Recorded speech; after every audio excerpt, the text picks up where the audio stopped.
Everyone, can I have everybody's attention? I don't mean to interrupt your meals right now, but we do want to go ahead and get the program rolling as you begin to eat. We have a very exciting and packed program for you that begins with a video interview of our own David Willingham, who's been on staff here for 50 years at the church, that you are not going to want to miss. So continue to get food, continue to get drinks as we get started, but let me tell you a little bit about this initiative. As many of you know, this is the 80th anniversary of our church. Can I have everybody's attention just a minute? Because everybody knows this is the 80th anniversary of our church, and we're excited to celebrate our 80th anniversary by sharing our stories. We have members who have been here since the very beginning who are on cradle roll in the church, and we have people who joined in the last year. And so we want to share stories that come from the history of our church so that they can become our stories, so that we're sharing stories together. And so that's the theme of our year. We had our first one with Ted Lucas, Ann Owens, and Ed Williams. Some of you were here for that. It was a really great conversation, a panel. Today, like I said, you're going to hear from David Willingham, who on March 6th, will celebrate his 50th anniversary on staff at the church. And this video gives you a little bit about how he came to be here. And then right after that video, I will invite our panelists to come forward for our panel conversation. So enjoy this interview with me and David Willingham.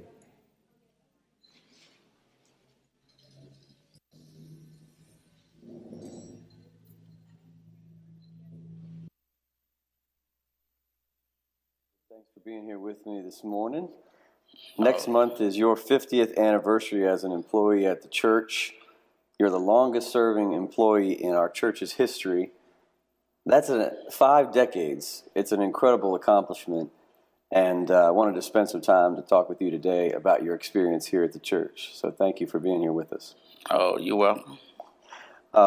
Let's start by talking about how you first came to work at the church back in 1973. Well, I was a youth at the Bethlehem Center at that time, and so my youth leader, he was working at the center. He was working here part-time doing events for the church, and most time the church event had 200 people attending. Mm-hmm. And so I started helping him on Wednesday night, special events that were going on in the church. So some kind of way I ended up being here 50 years. It was it's kind of funny when I was doing it. I was just doing it part-time, really wasn't thinking about making this no career. Yeah. Per se. So. It's kind of an accident that you came in some ways. Well, yeah, I wasn't looking at that time for no job to work here. And so then plus my uncle was working here anyway at the time. I was helping out and, in the kitchen and special events. So some kind of way when he retired and then my youth leader ended up leaving, some kind of way I got stuck staying here. So stuck for 50 years. So now you see I've been here 50 years, almost 50 years in another month. Wow. So it's been an enjoyable ride, been up and down. Mm-hmm. And the people were nice, so yeah, I kind of like what I was doing at the time, so I just kind of stuck it out. Yeah. So. Yeah. Well, we're grateful that you did. I'm wondering if you could remember back to 1973. What was the church like back in 1973? At the time, it was, like I said, they had, different things going on that was, you come to church, I come to work, church be full of people, back then I guess people loved coming to church, so it was always a large group of people around, so, and like I said, the events they were doing, you can almost bet there was over 150 people attending, so. Yeah, took a lot of time to set up chairs for 250 people, I'm sure. Yeah, it was, back then it was more street work than it is now because we got lighting. Right now we work smart instead of hard.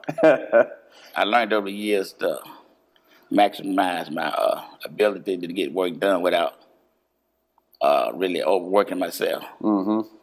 Well, that's how you survive for 50 years. When you work smarter, not harder, right? Right. And then over the years, we kind of got stuff upgraded, equipment, and tables and chairs where it was a lot lighter to handle without needing 2 or 3 people to move a bunch of stuff. So Right.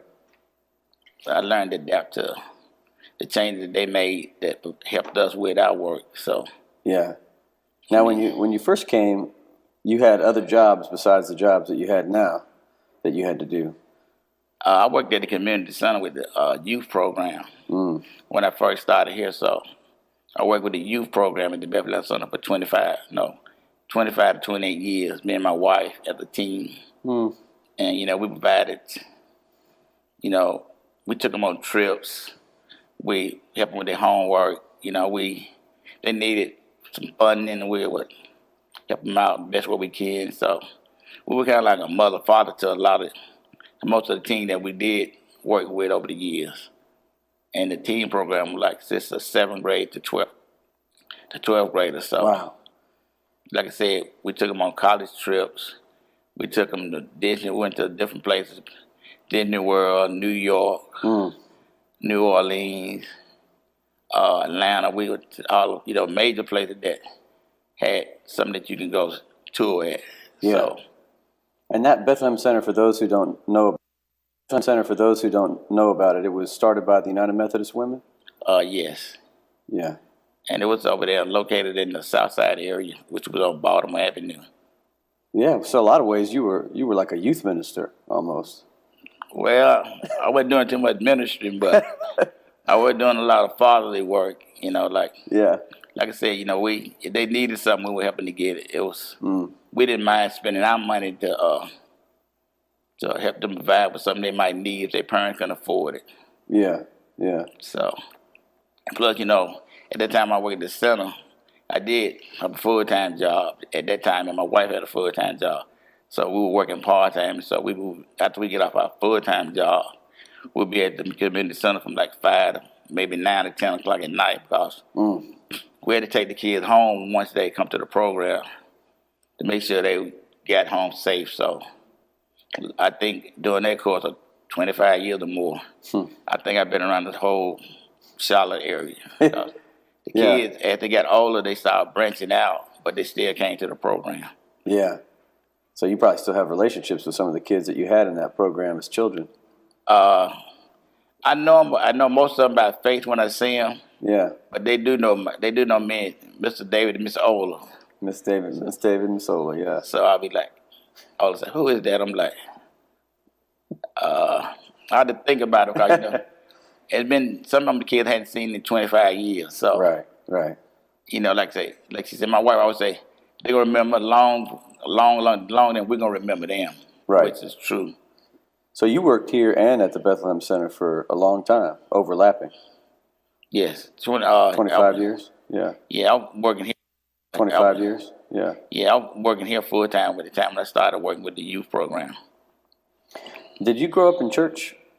I went to church and sung in the boys' choir at Temple Chapel Baptist Church.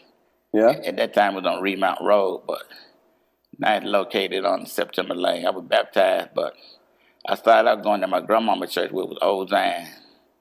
Amy Zionist, which down by Lake Wiley. Okay. All right. Can you remember back in the day when you first started working here, who are some people that you remember back from the 70s and 80s that you worked with that were maybe lay people and staff members? Well, at the time when I first came here, Dr. Orner was the senior minister, and my supervisor at the time was Cesar Ernest, who Okay. at that time he had a boat and he used to like to fish. And so every Friday he would go down to the lake and throw his net in the water and come back with a whole bunch of, at that time it was called crappie, and he would fry fish for the staff. Okay. And then I used to work with, at that time here it was Alice Bynum and Grace Fife, Scrappy Gardner, and Mr. Wayne Long, and was one of the first administrators. And Chuck Iliff came, I think after Mr. Long did, and so he didn't want to start entering the church and to do a little bit of technology. At the time stuff was just, pencil and paper, Yeah. calculators and stuff, but he came in and kind of upgraded the church office system so the workers of the office can get stuff done a lot faster. Yeah, yeah. And so I worked with this guy named Mac, who recently died this year for about 25 years before he retired. Mm-hmm. And I worked with his wife, Jean McCullough. And I worked with, a guy named Bonnie, Yeah. Daddy Bonaparte, which he worked in about 10 years.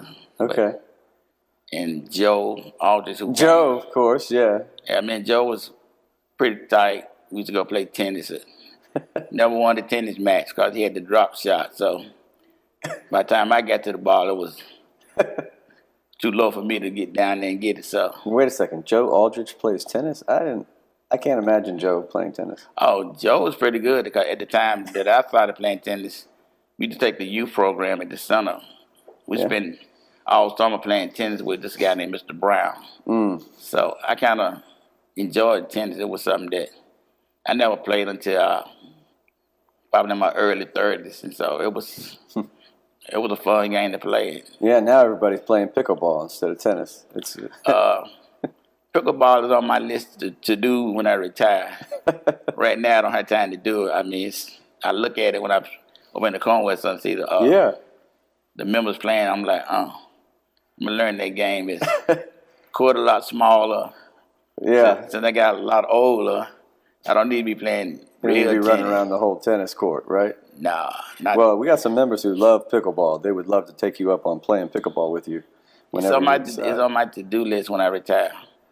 Yeah, you've been here so many years. I was thinking about all the big events that you've seen the church through, like Hurricane Hugo, for instance, and things like that. What was that like, being here? Hurricane Hugo was like, I mean, it was like a shock to me to see how many trees and stuff were down in actually the Miles Park neighborhood. So where I stayed at, we didn't have that many trees. So when I got up that morning to come to work, it was like, it just seemed like a normal, regular day of the week. So I was on my way to work down Remount Road, then I got down by Idea where it was a tree down. So I kind of turned around and went all the way up South Boulevard to East Boulevard. So everything was kind of fine. So by the time I got to the Mile Park neighborhood, and I'm like, man, Hugo must have tore this place up. Yeah. So the further I got to the church, I got up to Queens Road, but I got up to Providence, about Mile Park Method, I noticed all the trees were coming down.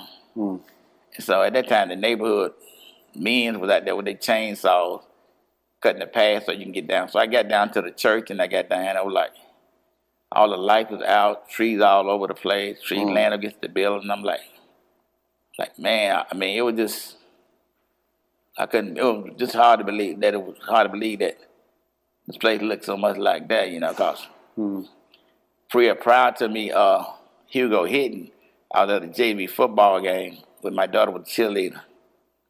And the kids kept saying, Hugo coming. So I'm like, so I was me and my wife say, how would they quit saying it? Because they know it ain't coming. It ain't no way they're going to hit Charlotte, And then it did. And it did. It's like, so the church was closed for about a week or so before they got power restored and stuff. Because it was pitch dark in there. So I came in the building and there wasn't no real damage to the church. So I looked around and took myself back to the house. We were fortunate not to have any significant damage with all the trees around here. Right. Yeah. I mean, the way it looked around, you figured Yeah. a lot more stuff would have happened around here than it did. You know this facility better than anybody. You've been here 50 years, and this is a huge campus that you've been taken care of and been the primary custodian for. What are some things about the facility that some of our members might not know that you know? Some of the secrets about this place? I know when I first started in, I used to do the gutters when I was a lot young and a lot. I don't know. I guess I had no sense when I was doing it. So That's over the dangerous years, work. Yeah. I mean, it was basically we just kind of slid around the edges and reach over and clean out the gutters. But at that time, they got the ways that we need to insure people to do this instead of, having the custodial staff do all the stuff that really wasn't something that we had no business doing. But I mean, I started off doing a lot of stuff that somebody was getting paid, should have been doing, but we did it anyway. Yeah. Like mowing the lawn. Yeah, we did mow the lawn. When I first got, we were doing that lawn work and stuff. So Yeah. eventually the church got a lawn service, which I was thankful for that. I bet you were. You had to go out there and mess with the leaves. Cause at that time you used to go bag leaves and Yeah. put them at the side of the The amount of curb. leaves that fall out on this campus, it's massive. Yeah. That must have taken hours and hours to do. And then even a thing I remember when we used to, back in the day when we used to do the doors for Christmas, we had to go out to the Marsh place and get seed of magnolia leaves. And I didn't miss the time we were doing that on our own, that it wasn't raining, cold, and wet. So me and the guy named Matt get in the church truck. We go get the cedar, the Christmas tree, the magnolia leaves. Yeah. You know, we be out there about all day in the cold and wet. So that was one of the things that I really kind of hated. Yeah. I hated that time. I mean, I loved doing it, but being out there on the day that the weather wasn't cooperating with us, getting this job done. But been over the years, they changed and the church members started doing it. So Right. that was a blessing for us. You've been here a long time. I was wondering if you might remember some of your favorite moments in your time here. Obviously, it wasn't being out in the cold, dealing with the leaves. No, I mean, like I said, I enjoyed doing setups and like Christmas time back in the day, they would have the heating house decorated so pretty with Christmas trees and Yeah. they was in between the pews, the columns. And so it could be 10 to 12 trees in there, big and on the stage. Yeah. Were real festive. And so we did that. Well, they did it for a long time out till they realized there was like a fire hazard. Yeah. And so they had to stop. They had to stop because it was a fire hazard. Yeah. Yeah, they had to cut back on doing that. So that was one of the enjoyable times I did. But I mean, just working here, I've been a joy. Only been a joy for me. So you can see it's been a joy for me. I'm still here. What's the secret? How did you stay 50 years? Well, so it wasn't about the money. I guess it was about the people that I came in contact with. And, you know, as long as you got a good relationship with the church members and doing your job without anybody helping you, it was kind of fine. I mean, it was something I learned to enjoy over the years. Yeah. Well, we are incredibly grateful, David, for 50 years, 5 decades, which is unfathomable. Really, there are no words to express our gratitude to you for all that you've done for our church, and we just want to say thank you. Oh, you're welcome. Thank you so much. Oh, thank you. All right. Thank y'all for having me here 50 years. I don't know if I could have did it anywhere other than right here at this place. Yeah. It's like my second home. Well, we're glad to be your family. Oh, I'm glad to be y'all family too. Like I said, me and Rainey worked here. I worked with Rainey for 38 years, Wow. 39. And so she's the last remaining person that, since I started, is still here. Yeah, right. It's been here about almost as long as me, but not quite. And she's like family. Y'all like brother and sister, right? Yes. I think she named Miller, a boy, after me and the guy that used to work at named Mac. His name she named him William David Yeah. Underwood. So was surprised that she would name her son after two of her co-workers. How about that? But That's pretty amazing. and I kind of appreciate it. Yeah. So Well, we appreciate you. Thank you so much, David. And thanks for taking this time to have an interview with me. oh, you're welcome. All right.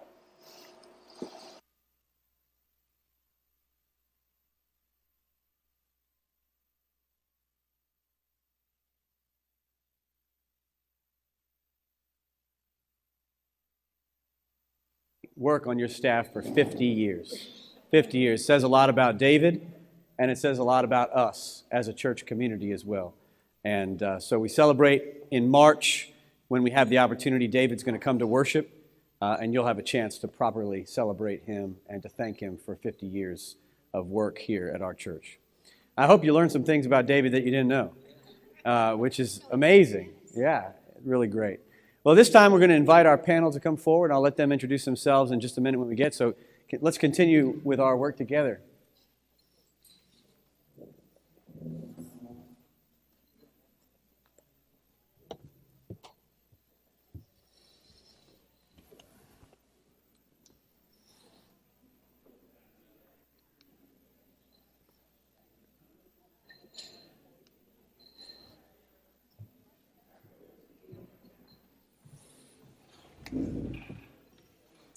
All right.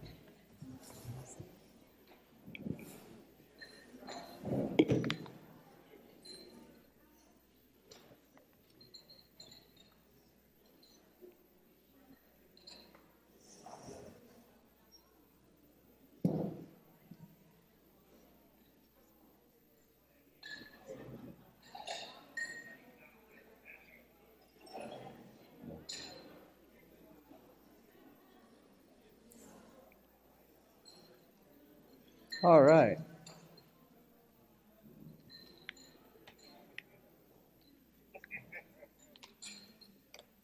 Yeah, Ryan, you got to go in the middle.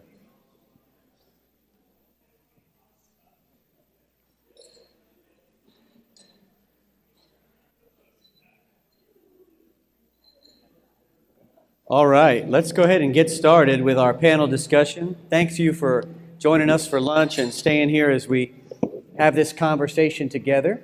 I'm really excited to be joined on the stage here by Francesca Quick, Ryan LaPrade, and Claudette Green as we engage in a very special Black History edition of Tell Me Our Story, our 80th anniversary initiative.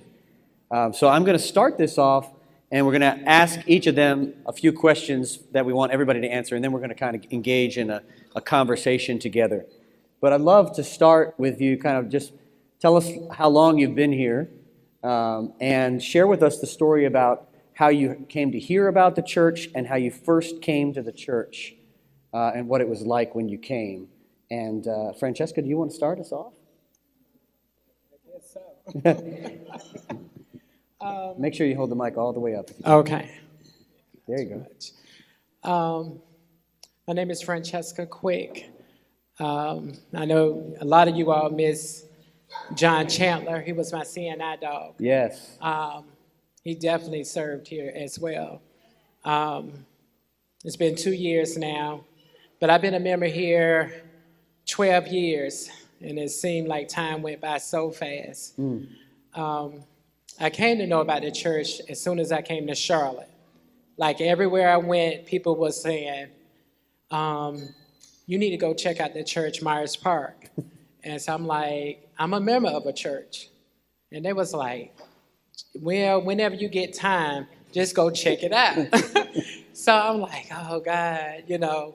So I was just going through a battle of transition. As far as, I remember the bishop that I was under, she had stated, just get in a circle, and if that circle look like you, think like you need to change your circle. And I think I changed everything. Because I was like, it's time for me to go. I knew it was time for me to go because I didn't do anything. I didn't join anything in the church. And I didn't know where to go. I had given up on church. And I remember I said, wait, I didn't go check out that last church. I didn't go check out Myers Park. And so when I called the church, I think the first person I talked to was Reverend Gary Hudson. And he told me the direction. I said, well, do y'all have a bus to get to the church? And he was like, no, we don't have a bus. I said, well, what church don't have a van? And so he was like, well, they're for senior ministers and stuff, for the senior minister. And so I said, okay, well, I'll do my best getting there. And the first day at church, I came in, and I remember going into the sanctuary. The first person that I meet is Pastor Shoemaker, and he was playing the cello. And he came to me, he was like, oh, well, you too early for church. Do you want to go to a Sunday school class? So I remember him picking out the first Sunday school class for me. And I was in that class. I think that was the right class for me. So right then we like hit it off. And what a wonderful preacher, visionary, very intentional. And I remember when I saw him on television leaving the Southern Baptist Convention. And I'm like, wow, this man got guts. And so I remember the church that I was at, we honored him. And he came there, and he came to the pulpit, and he was like, oh my God, like I never been in a surrounding like this. Y'all are so excited. And he was like, I just feel like preaching. And I'm like, wow, this is too funny. And the same thing, I never knew that I would be here. I never knew that I would become a member. So that's how I came to this church. And I've been here ever since. And I thank you all for opening up your doors. I thank you all for the small things, the smiles, the pat on the shoulders, just all the love.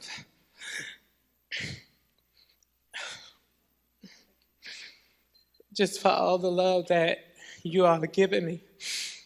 Because when you talk about stories, I've been through a whole lot, going through many churches. And I just thank God that this was one church that I could really say that is home, because as I read the creed, and every other church I've been to, I read the creed, I could never see myself in that creed. But this is one place, as I read the creed, I can say, this is my church home. And I'm so godly proud, because I knew that it was a place out there for me. And so I knew why people kept saying, you need to go. You need to go. So I thank God for you all. Thank you all for opening your doors. I know it looks strange at times. I know it looks odd. But that's the way of God. It's not always the way you want it to be. It's not always going to come wrapped up in a box together. But it's the way that God sees fit. So thank you all so much. Thank you. Thank you. And we're grateful you found us. Ryan, same question to you. I can't go after that. Ryan LaPrade. I've been here at the church a little over 11 years, I think, coming up. But what's weird is I've been in Charlotte 27 years and had never really found a place that felt at home or felt comfortable with or whatever. So was in Charlotte for several years and was working. And it wasn't until I moved 2 blocks down the road, I know, and I was going to school across the street. So it's like, well, it's in the neighborhood, so why not stop by? And it was only because there was a special event going on with a minister from Riverside Baptist Church that was in town. And he was speaking Friday night up the street, and it was very weird. It was like, okay, so we'll just go and listen. And I went by myself, and then they'd announced that he was going to be preaching here that Sunday. I'm like, they're going to let him preach in church on a Sunday? I was like, okay. So walked up, came in, listened to him, and the reception that he got from everybody who was here.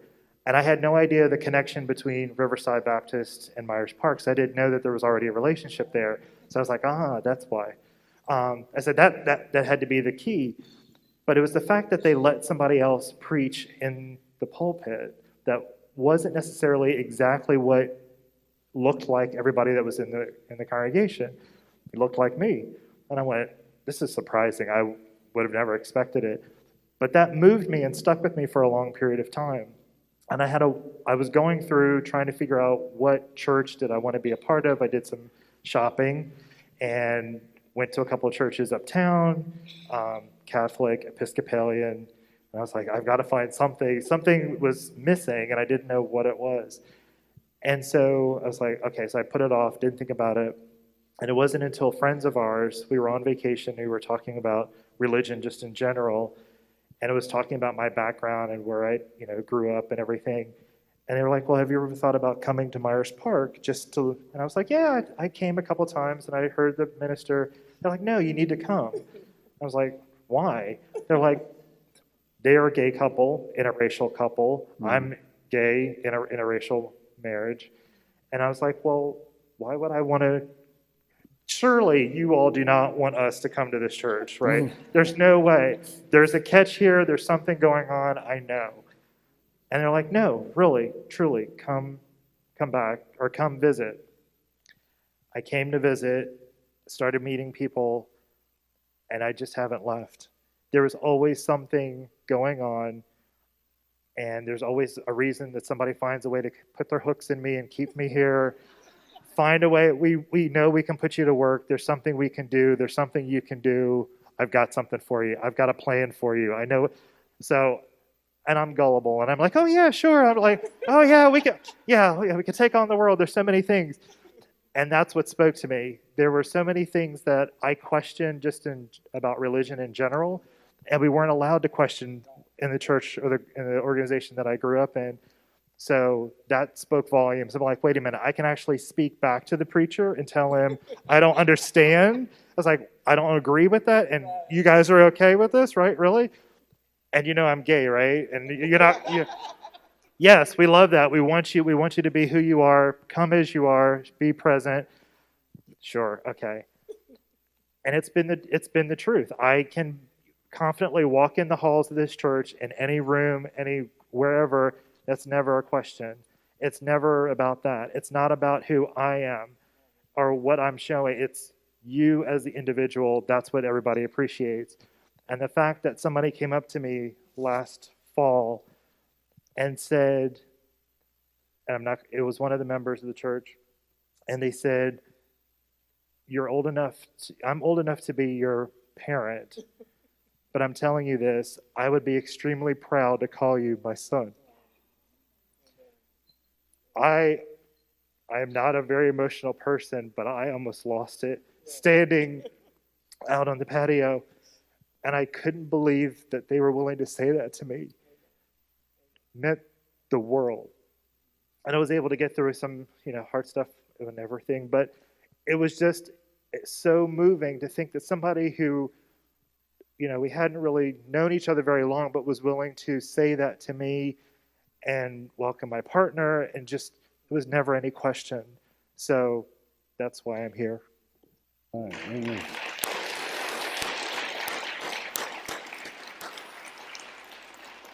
Thank you. Thank you, Ryan. I know you don't want to hear from me after all that. So I'm the baby of the group. My family and I, we've only been here now for 5 years, but it seems much longer than that. We have been through a lot with this church, and my family and I are forever grateful that we have found Myers Park. So how did we come to Myers Park? So we were at a predominantly white church prior to coming to Myers Park, and we realized at the time that our child, Devin, whom I'm sure all of you know by now, was having a difficult time at the church we were attending. And so we wanted to find a church that we could all feel welcomed and affirmed.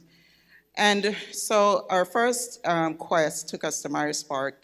I still remember that day vividly. It was during the summer, and a certain pastor who is sitting in our audience was on sabbatical.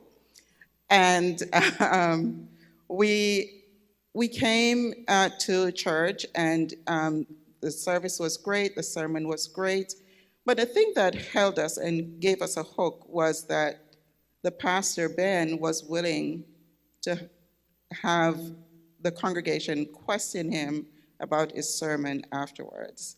That would not have happened in any of the churches we attended. And so that really spoke volumes to me personally during that time. But we said, it's great, but let's go somewhere else. Let's look around a little bit more, make sure this is really what we wanted. So we went to 4 other churches, and we narrowed it down to 2. It was Myers Park and another church. And one was like, if we could take the music from that church and bring it to Myers Park,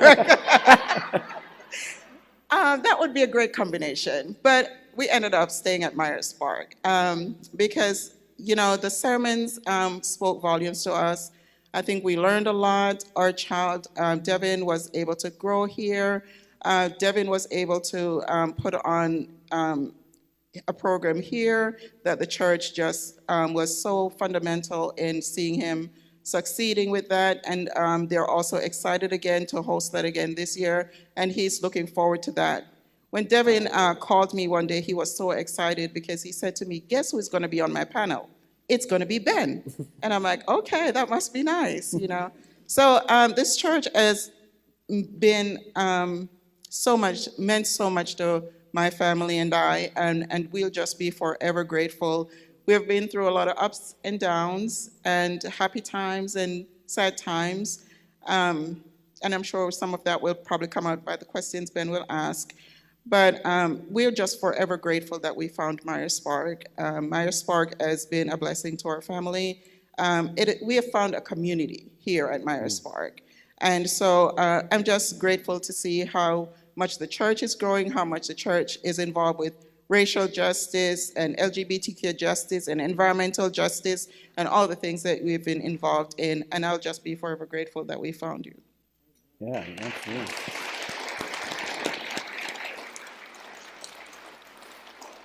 We're going to work our way back down this direction, Claudette. So we're back to you again. And I wonder if you could share, you kind of hinted at this a little bit. What are the biggest differences between Myers Park and the church you were raised in as a child? Wow. So I felt I was kind of back in that church today, actually. But in a good way, in that way. Some of the biggest differences between the church I grew up in. So I grew up in an apostolic faith, and we were kind of told what we could wear and not wear. So if you were not married, you would never know what a ring looks like. Going back to what you could wear. So the first time I went to a church that I actually wore pants, I thought for sure that I was going to be knocked down that day, like Ananias and Sapphira were. So we could not wear pants to church or anywhere for that matter. The other thing was that questioning the Bible or questioning the pastor was just unheard of. So I remember a time as a youth, and the youth pastor would say, when you feel urges as a young person, you need to just pray about it, and you couldn't question that, you couldn't question, well, my prayer wasn't working or something, so they were just, we were not allowed to drink wine or any alcohol for that matter, although I know the pastors probably did that behind doors. But that's what they were telling us in public. Another thing, too, with the church that I grew up in was that, there was nothing about searching for the poor and the downtrodden and those who were less fortunate. It was the sermon on giving was always something that you do, but there was not about sharing with others. And the last thing I'll talk about is a big difference is that the churches that I grew up in, so it was that there was no one who went to seminary. Somebody just started a church. And from that, so then you can imagine then the kind of messages that were being preached is that somebody tells somebody something and somebody tells somebody something. So nothing was informed. So that's some of the biggest differences. Thank you. Brian? The biggest difference for me, just right off the bat, so I was raised Jehovah's Witness. Yeah, exactly. So yeah, when you drop that, they're like, what? So I guess the easiest way to explain it is very evangelical, very restrictive, and it's supposedly Bible-based, and that way, whatever the Bible says is gospel. There is no veering from it. There is no questioning anything, and very strict about it. So coming up, and it's like, well, and of course, I'm the oldest of 4 children, so a lot of pressure to be the example for everybody. I was the first grandchild of several, blah blah blah. So there was a lot of pressure in moving forward and towards following the family lineage, et cetera, in this particular organization. So trying to figure out or question and figure out who I was, where I fit in the broader scheme of things, and the structure of and we'll probably talk about this a little bit more, about a predominantly white organization versus predominantly black organization. I was raised, and it was a mixed group, but it was very white-centric, for lack of a better term. And so everything was very, go this way. So you really didn't, quote unquote, see color, but you could just tell as you were talking to different people, and the way you were supposed to present yourself was to be a certain way in order to include and bring people into the organization. So coming here or visiting other churches and just getting exposed to there is something else outside. This isn't the one and truly only religion. There are other things. It was like mind-blowing. And that's what I was just like trying to take it all in, trying to learn everything from a lot of different areas. So that's what I enjoyed so much about this church, is the fact that you can learn something that's not in your wheelhouse. People are learned and scholared, and that they do have, backgrounds in something. And it's just not, well, I feel like this, so I'm going to talk about this, and I'll find a scripture that'll be able to support it. And that's what's coming down from the higher ups. So I like the autonomy for sure. Yeah, that's right. Well, my experience, I grew up Pentecostal holiness, so it's way different. I think someone had saw me, they was like, why are you going to that church? They're not making no noise. And so I'm like, but I had to learn the difference of having joy. I had to learn the difference in praising God, the different ways, because what I had to learn was it was more than one way, because I was seeing these preachers very charismatic, saying different things, but they was preaching hate. I saw them discourage people, so I'm looking like, is this a place for you? This is not a love. This is not of God. So I had to learn how to shout, in different places. And I learned that from David the best in the Psalms. You can shout anywhere. And the message this morning was just so powerful. And we all have different ways of shouting or expressing ourselves. And, the church that I grew up in, they was just so fundamental in everything. I think every Sunday we talk about hell, and I got tired of it, because I'm like, well, why we come to church? We're wasting our time then if we already know we're going to hell. And, people, and, it was just like brainwash. Like the bishop or the pastor would say something and you couldn't challenge it. It was once said, that's all need to be said. And if you said anything out of turn, everybody is frowning on you. I remember in the church, the Sunday school teacher was preaching, and he was saying, he made a comment about those people in China. He was like, all of them going to burn in hell. They need to believe in Jesus Christ, and y'all need to get the scriptures over there. And I was like, and I asked him, I said, so how do you know they're going to hell? And so he was like, because they don't believe in Jesus Christ. And my mind was just bigger than that. I thank God for my mom, because she knew that I was just different. And so she always gave me the time to travel up north, to travel to my aunt's places, and to do different things in school, because that opened up my mind to see different things. And I had shared with them, I said, well, that's a different culture. Their belief system is different. So how can you say that they're going to hell? So he was like, well, I'm saying that because that's what the Bible said. And the Bible, as I was learned, is 100% in its accuracy. And I'm like, wow. So I got tired of battling. It was just a battle every Sunday, because we'll have a great time. We'll shout all day, sweat all day.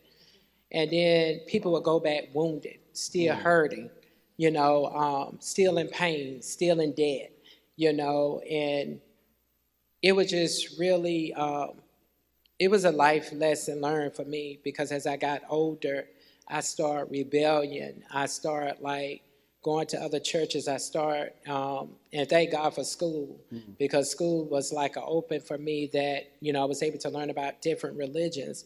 And I'm just thinking like, oh, thank God, because I thought that was the only religion, So it made me open up.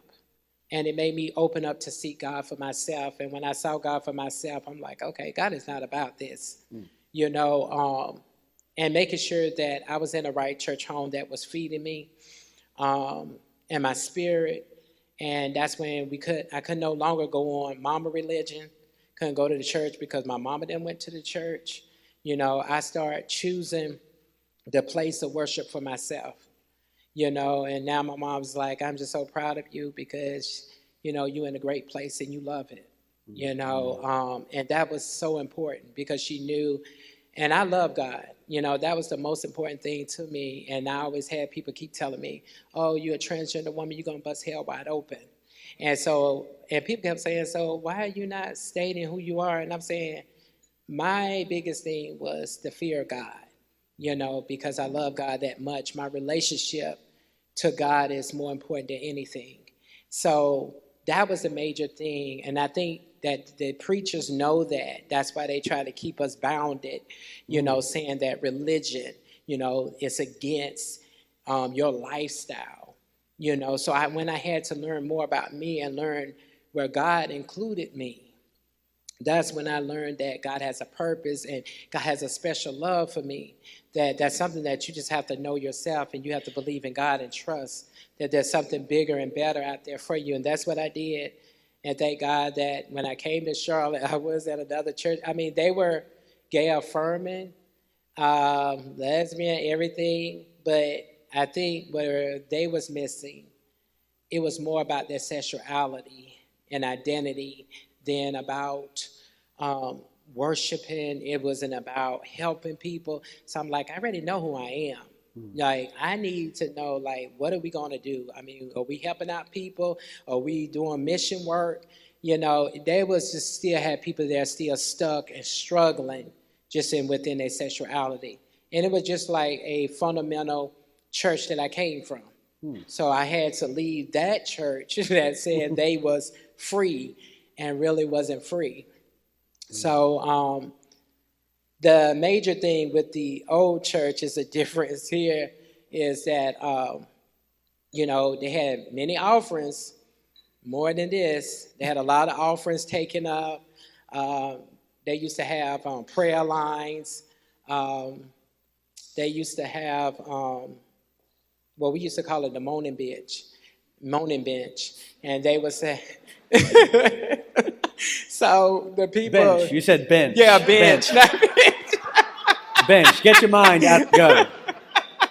Yeah, bench. So that was for the people who, quote unquote, is not clean.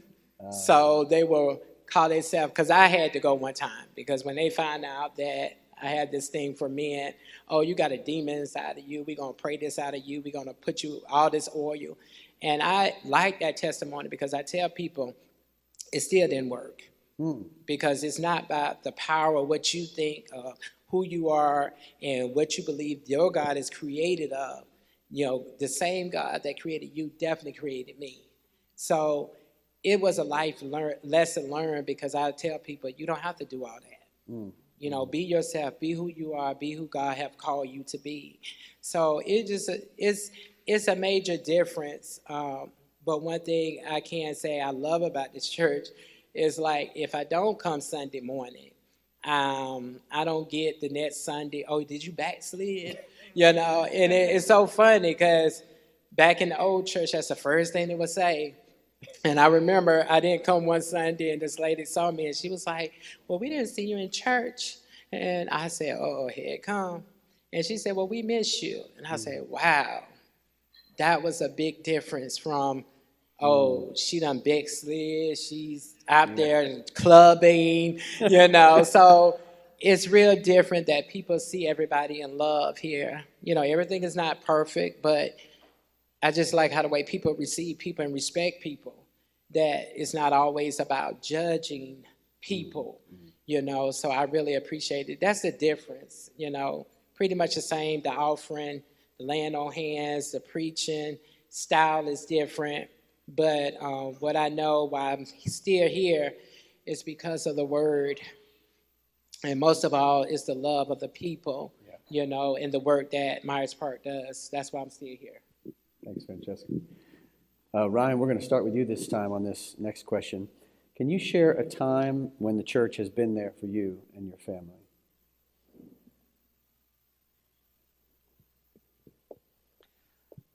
The one thing that comes to mind is in May 2020. There was a lot going on that time. And so prior to the events that unraveled besides the pandemic, we were already in the midst of it. We're all sitting at home. But I just want to back up. Before we even get to that particular event, I want to go back to the pilgrimage we did as a church to the Deep South.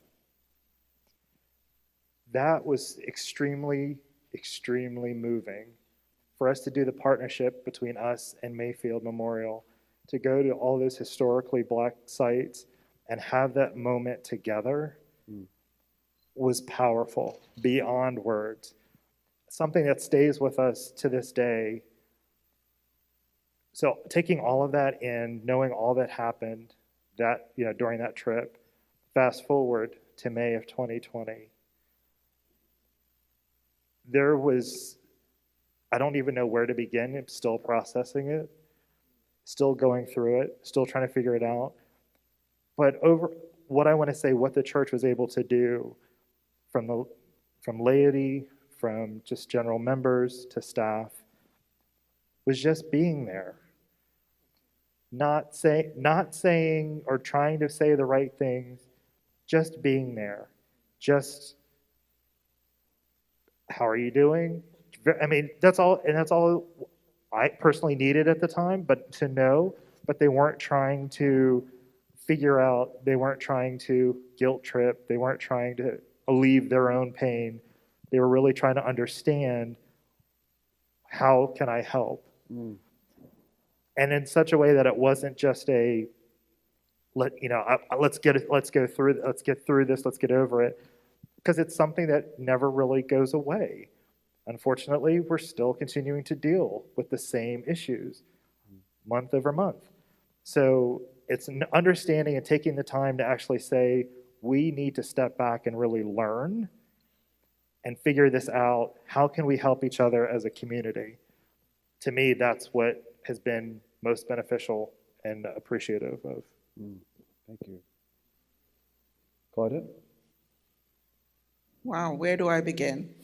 The church has been there for me and my family on so many different occasions. I remember when my husband and I decided we were going to adopt twin girls, and it was shortly after we had started here at Myers Park. Soon into the adoption, we found out one of the girls had leukemia, and sadly, she was only here for a month before she passed away. And I must say the church has been our rock and our support from day one.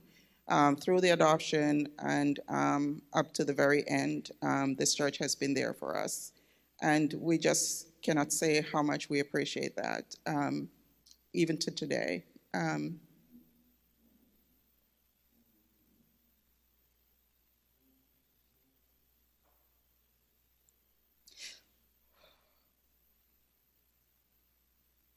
I didn't see that coming. We got you.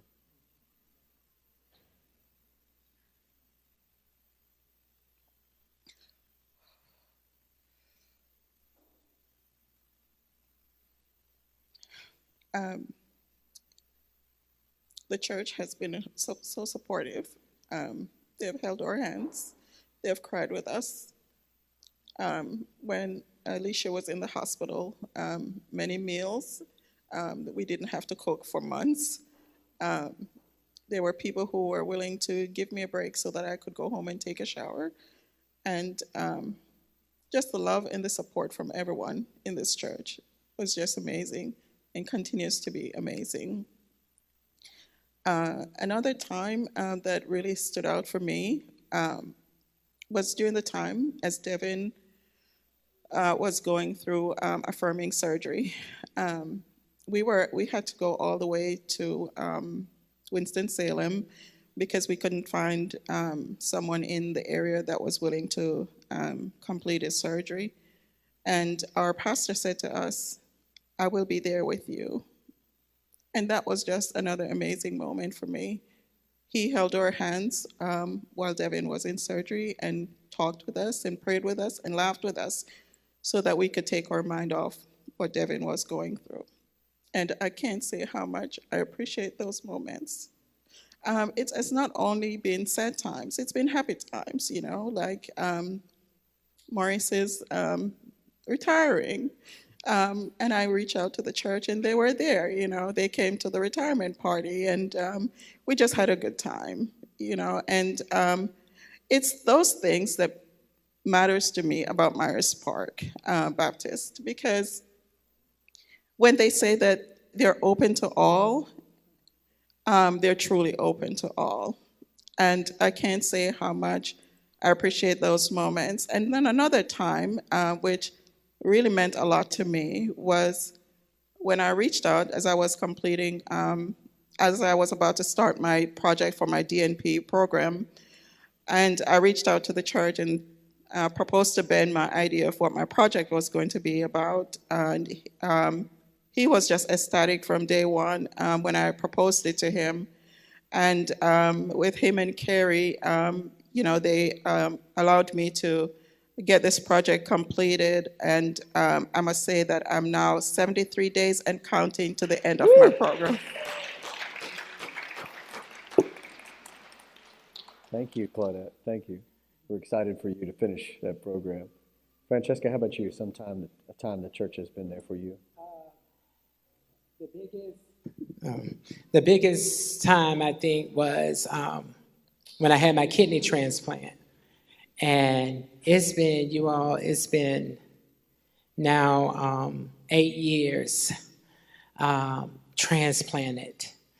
And I am so relieved, I'm so happy. I have so much energy, so much life, so much joy. I remember when I came to the church and then I was like, I think I told Reverend Gary, and he said, well, I'm part of the care team, so what you want to do with this? Because the church can help you out. I said, well, let's start a care team. And so just put it out there, and people just came out of nowhere to be part of the team. And we met sometimes at my house, sometimes we met here at church. It was a lot of work, but I thank God, I'm a planner. So my whole thing was 2 years out, let's go ahead and start planning. And thank God for Tilly Tice and her husband. I mean, when I first came to the church, she said, Francesca, she said, so who buys John dog food? I said, well, I do. She said, well, don't worry about it. I will take care of that. And I never had to buy John dog food again. Hospital bills, Tilly, or the church, they had it. And when we went through the transplant, some of the members are not even here now. I miss them so dearly, but some of them, David Woosley, it was Caroline Tate. It was a lot of people that don't see their faces that much, but definitely was part of the team, got us together, and then we planned so well. And I remember I went to Lake Norman to Camp Dogwood, and that was July 2014. And we was down at Camp Dogwood. I think I was there only one day. And so it was so funny because they called me and said, well, Francesca, I don't want you to get too excited, but we have a kidney. And I was like, okay. And so they said, well, just go ahead and prepare your people, just be on the way. I got one more person ahead of you. And so next thing I know, they called me back, said, yeah, come on in, because I think she was a Muslim, so she denied because she didn't want to do the transfer of the blood. And I was like, yes, you know. So we came, And Tilly was home. It was just like everybody was in place. Nobody was out of place. Tilly said she was just got home, had her shoes by the door. Her husband was there. They came to Camp Dogwood, got me, took me straight to the hospital. John's so smart. He knew what was going on before we did. You know, the whole ride home, he just had his head laid on my shoulder. And he knew it was time to separate because I prepared him for that moment. I say, baby, we're going to have to separate. I don't know how long. Because I was thinking about like a month. And so my doctor looked at me. He said, no, you'll be back out. You'll be out in a week. And I'm like, for real? And he was like, yeah, you in good shape. You're going to be good. And I remember having it July the 3rd. And then July the 4th the next day because I remember the firecrackers going. And it's been 8 years successfully as I completed that transplant. And creatinine level is still doing great. And the only thing I can say, it was nothing but God. And the God sent people that has been here in my life. And I remember in the hospital every day, somebody came from the church. Reverend Joe, he wore his visit out. And he would just be there. And I'm like, Reverend Joe, why you didn't wake me up? He was like, no, you was resting pretty good. You know, but it was just not even saying nothing, but just the presence of the church being there. You just knew that they loved you. You knew that everybody cared. And I remember, I don't know what they call themselves, well, they used to always bring the cakes. They had the pound cake. So they brought like dinner, like almost every night, fresh fruit. I mean, I never could imagine that a church could be so loving and endearing the way that this church has been. And, you know, my mom was like, wow, like they doing all this, you know, and I was like, yeah. And so it's just been great and so wonderful. You know, having my transplant and then the church just being a part of that venture. And I think the touching time, I think for me, was also as I was going through transforming and I want to say transition, I ain't gonna say transforming, transitioning. And I remember I went to Reverend Pastor Shoemaker and he was like, well, you know, what's going on with you? You know, and I told him, and he was like, okay, so we're going to get some help. And then I think Reverend Joe had helped me find a doctor. And ever since, it's been a wonderful path. And then the church was like, you know, forefronting everything. And I was just like, wow, you know, had got me a lawyer and settled the name change and everything. Something that I know it took me a while to save up to change, but I thank God that the church was like, no, we're going to do that for you because we believe in you. We believe in what you stand for and who you are. And that was something that I would never think a church would do. So the church has always been there for me in many occasions, you know. Even they didn't even know my father. And I think when my father had passed, you know, had flowers at the door. They even started donated to a scholarship at one of the colleges. And I was like, wow, you know, it was just so amazing because my dad was still living. He would definitely be proud because he was a scholar himself because he was the valedictorian of his high school class. So it was just so amazing just how the way the church has just came through, you know, for my family and just being there. And I always made sure that I was, you know, I was good, you know, even with getting home, you know, do you have enough to get home? You sure? You know, and just making sure that that I didn't have to worry about different stuff that would have took my attention away from being present at that moment. So those was some of those occasions that I could say the church has been there for me and my family. Thank you, Francesca. We got 2 questions left. One I want to talk about, obviously this is Black History Month, and it is an amazing thing that a predominantly and historically white congregation has begun to welcome and to become more diverse over the years.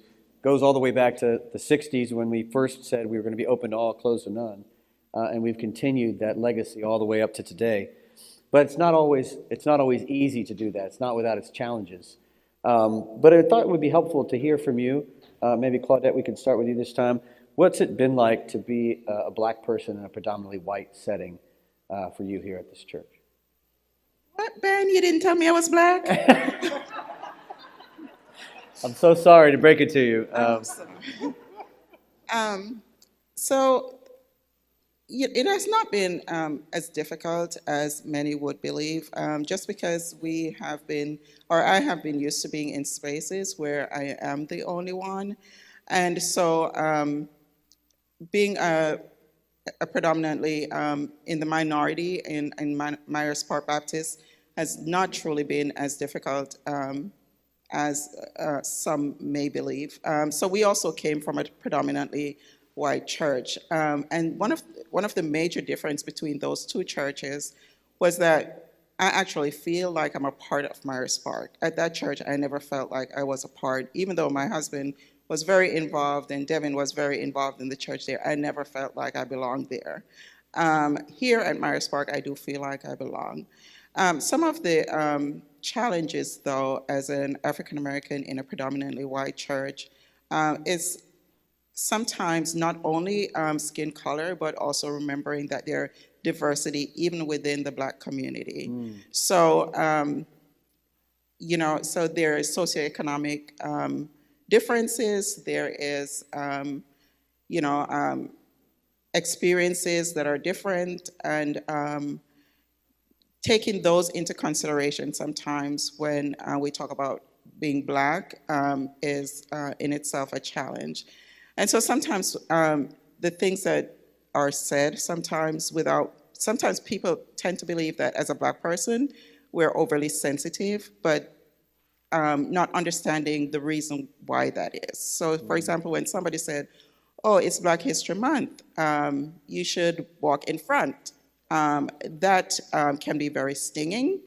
And so just looking at our unconscious biases when we are around people in the minority or Black people can make a huge difference. Again, being a Black person in a predominantly white church, I also feel like I have privilege, right? Because there is some sense of wanting to be in community with me. However, there are also this other side of that where I wonder, why do you want to be in community with me, And so I have to, question sometimes that as well. And so sometimes when I'm asked to do something as a Black person and in a predominantly white church, I question myself, why am I being asked to do that? Is it just because you want a color, a representative out there, or is it truly that you want me as a part of the bigger table, to hear really what I have to say? Or is it just for representation purposes? So That's great. Thank you. Ryan? Ditto.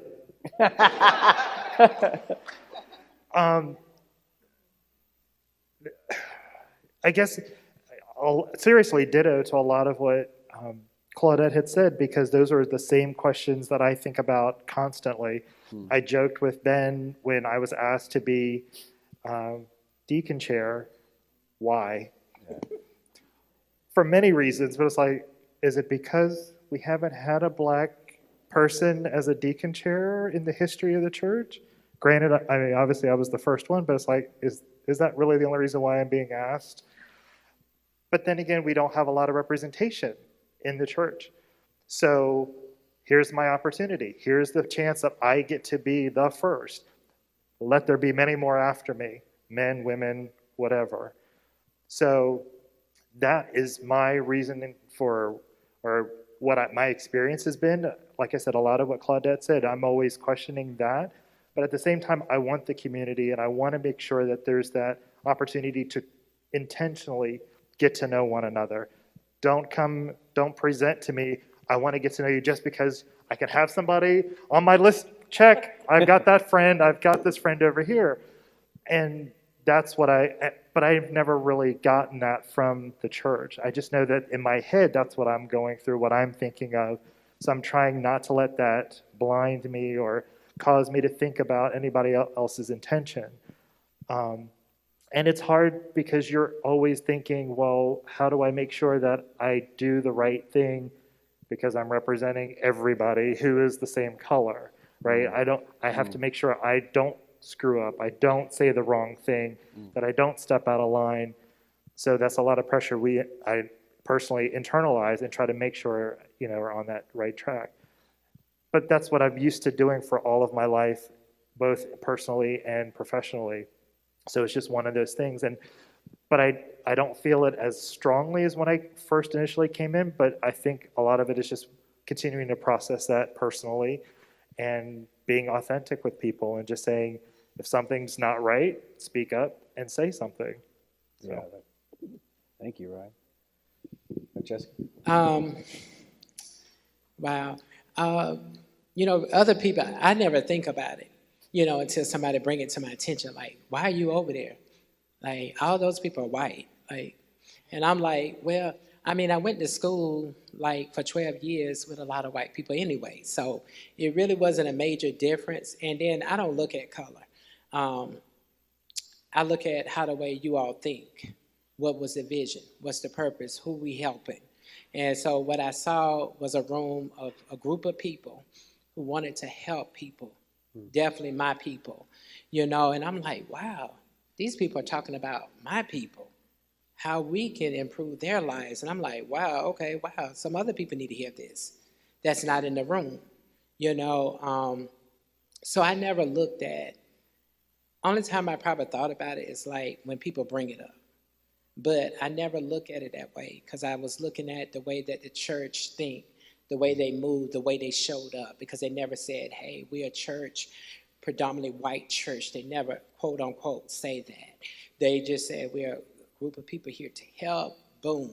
And I was like, okay, I want to be part of something like that, something that's positive, that's moving, yeah, for my people, as a Black American, yes, I get it. Because they're like, why are you going over there? You need to be supporting your own.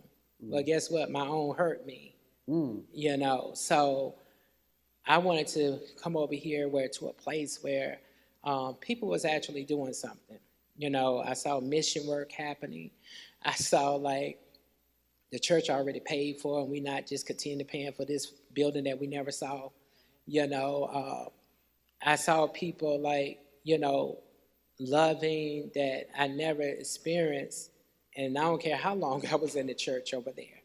So in that, I can't really speak on color because I didn't see it. And, when I came here, I just came on God's, expectation is this place is for you. And anytime when you go on God's expectation, God is not by color, it's a spirit. And that's what I went, I'm not blind, by no way that, hey, yes, I'm Black and all that, but I'm just saying that that's not what you all gave me, that you need to look at, I've been to some places that it was like, you here, who's surrounding you. So it never was that when I walked in this church, that it had me to question or go to questioning, oh, you're the only Black person. It never brought me to that point. What I think I enjoyed and I'm still here is because the action, the movement, and then you all been able to help out my people. That's what I love, and that's why I'm still here. And I remember Pastor Shoemaker and some of the classmates that I've been in class with, they said, and I said, I thank you all because I learned a whole lot. And one of the members, she said, well, Francesca, we learn a lot from you too, just from your presence being here.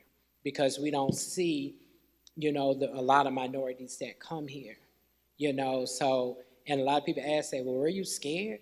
I'm like, no, because if you don't want to come to me, I'm coming to you. You know what I'm saying? So that's how the way I viewed it, because the most times, we don't know how to reach out to someone. We don't know how to go across the color barrier. But it was never a barrier for me, because I'm like, well, if you don't speak, okay. If you do speak, fine. If you let me hang in, cool. But I always was a loner by myself. So it never bothers me if I'm in or not, because I know the real purpose of why I'm here at Myers Park. And I think that should be like the goal for everybody. It's not, oh, I'm white, I'm black, I need to go to this church, because we've been separated enough.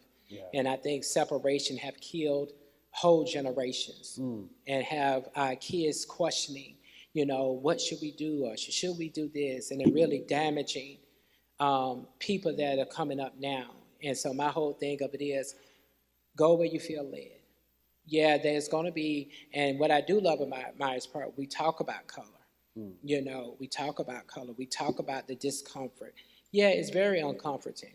But I thank God that we're at a place that we can talk about that and really don't have to be showing, get real emotional, that we have to show anger or express anger, just try to get our point across. So, we're doing the work. It's taken us a while, but I'm glad that the work has been done. Thank God for Pastor Ben coming, because I think he's one of the ministers that started this conversation, that we need to talk more about race. We need to talk about, let's talk about these black members that are part of our church. We need to hear what are their experiences, because we always hear when Myers Park say, oh, we got some members, but do you really know who we are? Do you know what we really like? You can't classify me just because I'm a black American. All of us are different. We live different. We think different. So, I don't put nobody just because of their race all in one. I learn a person by a person as an individual. And that's why I came here. Like I said, it's not no big deal as being the only, because I just learned that my mom always taught us, you are equal. You're just best as the next person. So I'm never intimidated when I walk in a room. So, by having those strengths and those values that I was brought up in, it never came a question you're a part of this predominantly white church. So, no. Thank you, Francesca. You're welcome. Last question, and we'll start with Ryan and move around. What are your biggest hopes and dreams for the future of Myers Park Baptist Church?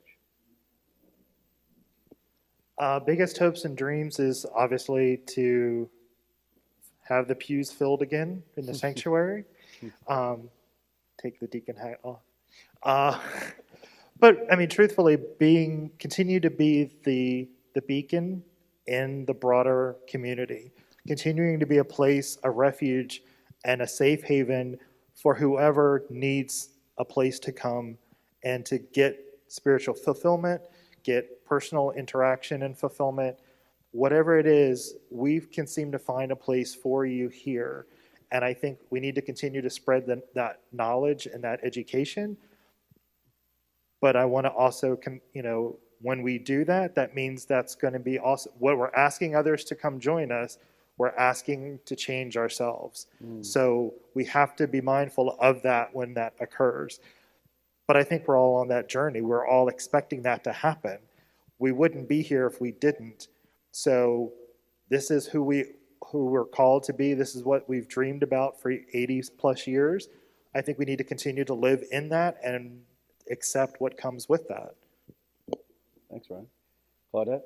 So I'll say ditto to Ryan. And for this question, I actually made some notes because I wanted to be intentional about this one. So recently I saw a sign that says, God is not calling us to go to church. He's calling us to be the church. And I think that is what my hope and aspiration would be for Myers Park, is for us to continue to be the church.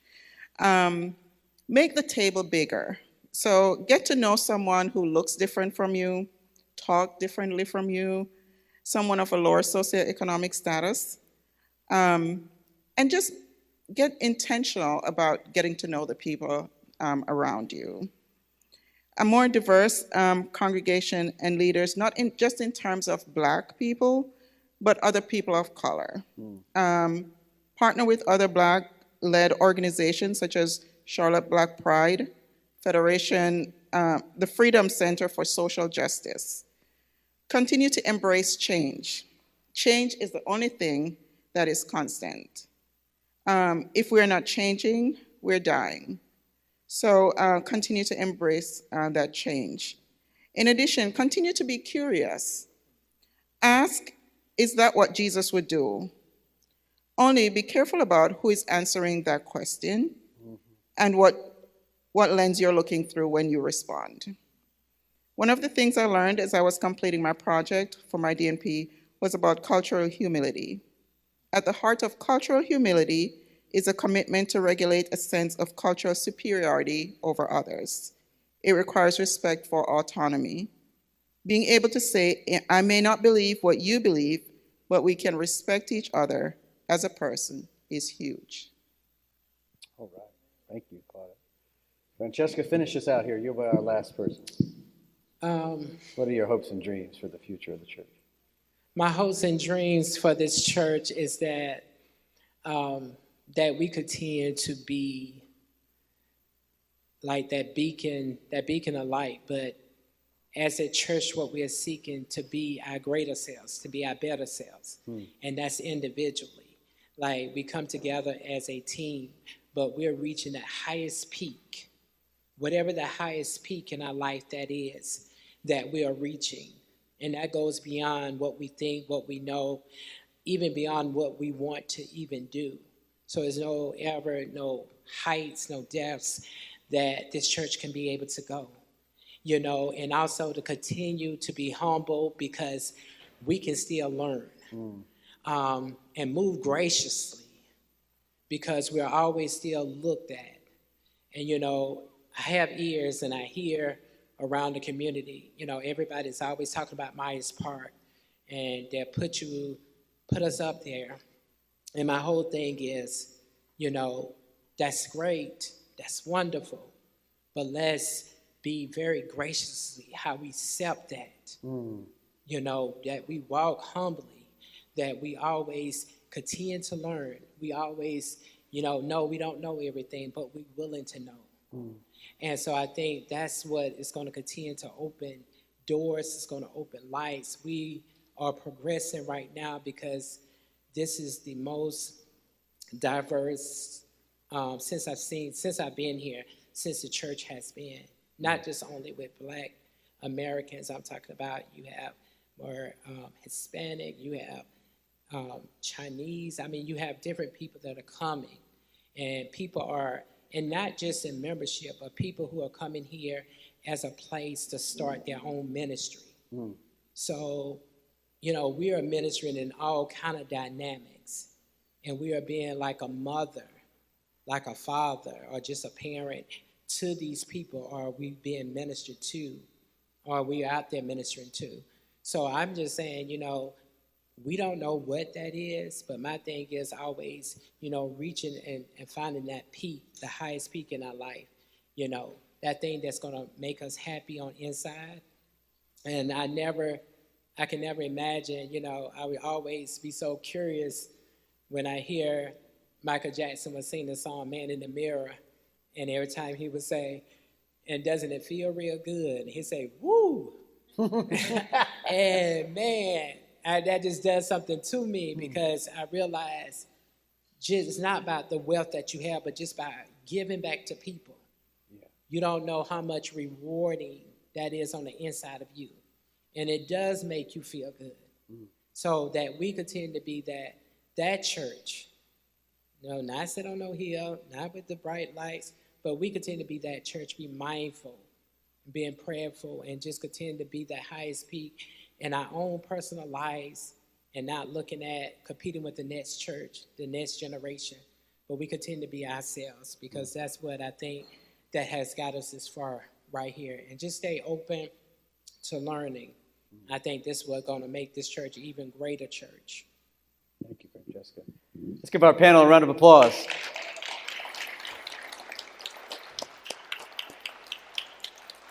Thank you all so much. We appreciate this. Thank you. Thank you all.